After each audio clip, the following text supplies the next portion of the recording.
दोस्तों, आपने राम नाम या राधा नाम की महिमा तो बहुत सुनी होगी, पर जब आप इसका जाप करते हैं तो शायद आपको उतना फायदा दिखाई नहीं देता जितना लोग बताते हैं। उसका कारण है, राम नाम या राधा नाम एक आयुर्वेदिक औषधि की तरह काम करता है। यानी कि धीरे धीरे, जैसे आयुर्वेदिक औषधि पहले रोग को उभारती है फिर उसे ठीक करती है, ठीक उसी तरह जब आप नाम जाप करना शुरू करते हैं तो पहले आपके दुख बढ़ना शुरू हो जाते हैं, आपके जीवन में परेशानियां आती हैं, तो आपको लगता है ये सब नाम जाप से हो रहा है, तो फिर आपकी श्रद्धा नाम जाप में कम होने लगती है। लेकिन ऐसा नहीं है। नाम जाप शुरू करने के बाद यदि परेशानी या दुख आए तो समझ जाइए नाम ने अपना काम करना शुरू कर दिया है। यानी कि अब आपका इलाज होना शुरू हो चुका है। अब आपको एक स्टेप और आगे बढ़ना है। यदि आप भगवान की बहुत जल्दी कृपा चाहते हैं तो एक कॉपी पेन लेकर उस पर राम नाम लिखना शुरू कीजिए, क्योंकि राम नाम लिखने की महिमा बोलने से भी ज्यादा है। नीम करौली बाबा हमेशा कहते थे कि राम नाम लिखो। राम नाम लिखने से हमारा सोया भाग्य जाग जाता है। जिनके सभी बनते काम बिगड़ जाते हैं, जो सदैव दुखी और परेशान रहते हैं, उन्हें राम नाम जरूर लिखना चाहिए। राम नाम लिखने मात्र से ही सभी कष्ट और परेशानियां जीवन से दूर होने लगती हैं। इतनी शक्ति है राम नाम में कि इसी शक्ति के सहारे हनुमान जी समुद्र पार कर गए। इसीलिए आप भी राम नाम लिखना शुरू कीजिए और बहुत ही सुंदर अक्षरों में लिखिए। लिखते समय मन में कोई कामना ना रखें, बस यही सोचें कि मुझे हर दिन पहले से भी अधिक सुंदर लिखना है, और रोजाना पहले से भी अधिक सुंदर लिखने की कोशिश भी करें। फिर आप देखेंगे कि जो जो आपकी राइटिंग इम्प्रूव होगी, त्यों आपका जीवन भी इम्प्रूव होता चला जाएगा। अब वो जानते हैं कि राम नाम आपको कैसे लिखना है। तो कॉपी पर जो लाइन होती है, ज्यादातर हम लोग लाइन के नीचे लिखते हैं, पर राम नाम आपको लाइन के ऊपर लिखना है, क्योंकि हमें राम के नाम को हर चीज से ऊपर रखना है, तभी हम भी ऊपर उठ पाएंगे।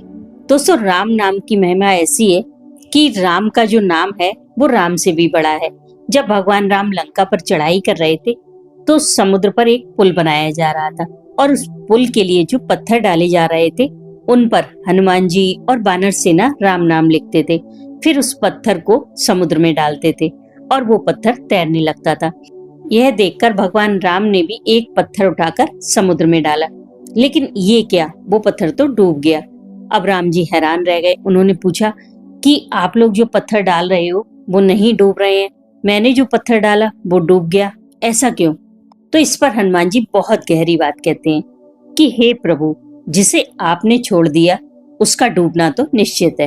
तो राम नाम की महिमा ऐसी है कि खुद भगवान उस पत्थर को डाल रहे हैं पर वो डूब रहा है, क्योंकि उस पर राम नाम अंकित नहीं है।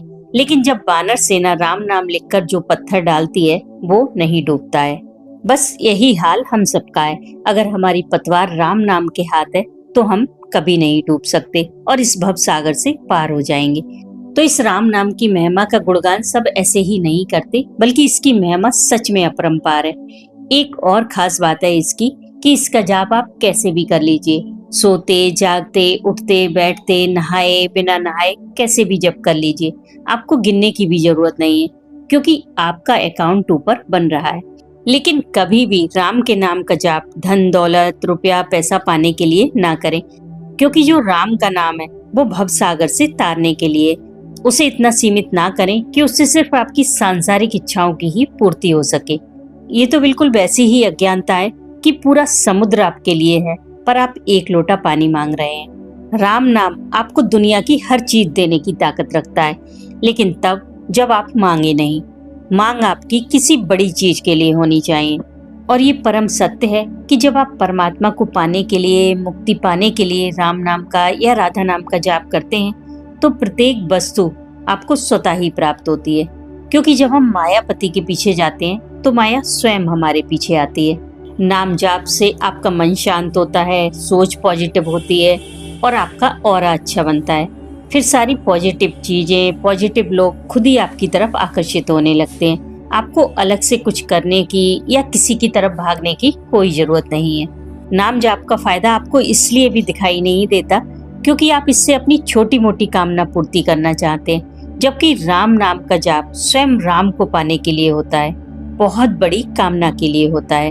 इसलिए नाम जाप करके रुपया पैसा मांगने की जरूरत नहीं, बल्कि प्रभु से सिर्फ यही चाहें कि वो अपनी कृपा आप पर बनाए, आपके मन को स्थिर करें, शांत करें और जिस उद्देश्य से आपका जन्म हुआ है आप उसी दिशा में आगे बढ़ें।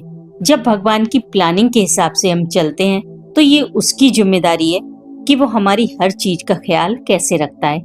हमें उसकी चिंता नहीं करनी है, हमें तो बस राम नाम या राधा नाम से जुड़ना है। बाकी सारी चीजें तो अपने आप होंगी।